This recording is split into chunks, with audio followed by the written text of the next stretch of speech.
Hola, ¿qué tal? Me tomaré 4 minutos en responder a una pregunta que me han hecho sobre los fenómenos del queísmo y el dequeísmo. Empezaré diciéndoles que ambos fenómenos son usos incorrectos de nuestro idioma y por tanto lo primero que tenemos que hacer es identificarlos para inmediatamente después corregirlos. Empecemos por aclarar los conceptos. ¿Qué es el queísmo? El queísmo es el fenómeno en el que indebidamente se elimina la preposición de cuando ésta está enfrente de la conjunción que. Esto es, en vez de decir de que, se termina diciendo que. ¿Por qué se hace esto? Pues hay una falsa economía lingüística, ¿no? De alguna manera al hablante le parece que la combinación de que son dos nexos y que probablemente sea uno de ellos innecesario, de modo que lo elimina. Por ejemplo, en lugar de decir nos alegramos de que hayas aprobado el examen, un caso de queísmo sería decir nos alegramos que hayas aprobado el examen. Y esta es una frase incorrecta. Después les diré cómo podemos hacer para corregirla. Por otra parte está el fenómeno llamado dequeísmo, que es justamente lo contrario. Es el uso superficial de la preposición de frente a la conjunción que. Y entonces, en lugar de decir solamente que, se dice de que.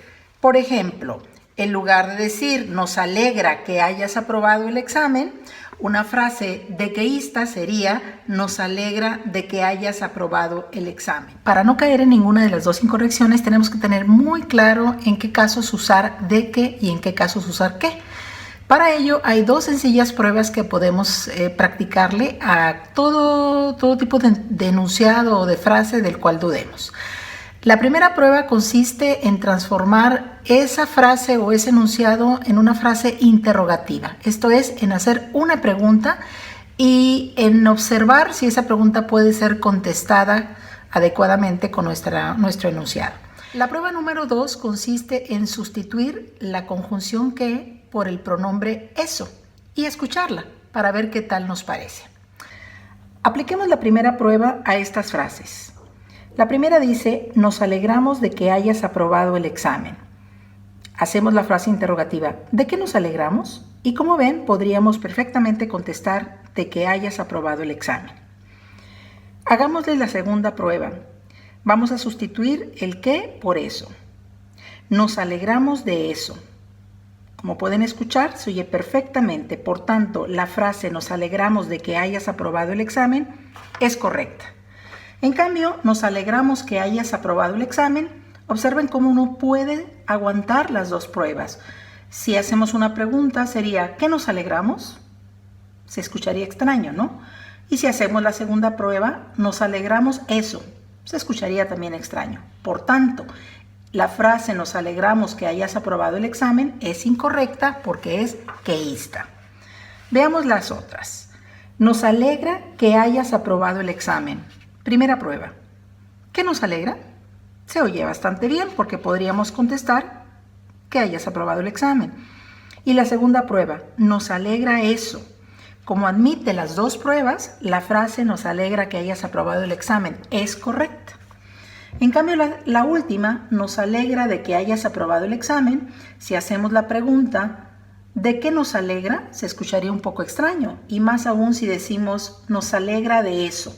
Por tanto, la frase nos alegra de que hayas aprobado el examen es una frase dequeísta.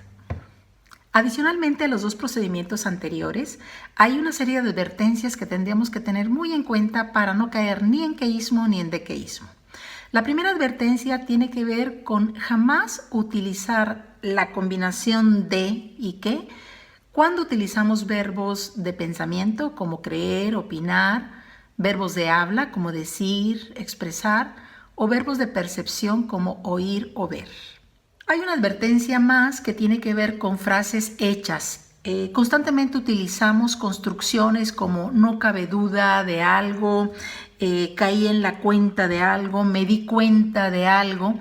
Y en este tipo de frases, como estar convencido de algo, son frases hechas que exigen siempre la preposición de y su combinación con que.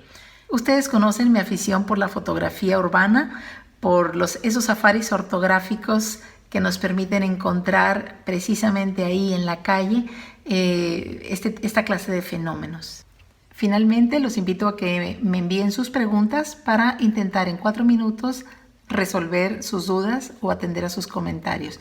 No se olviden de que es muy importante apegarse a las normas y conocer los usos correctos de nuestro español. Gracias y hasta luego.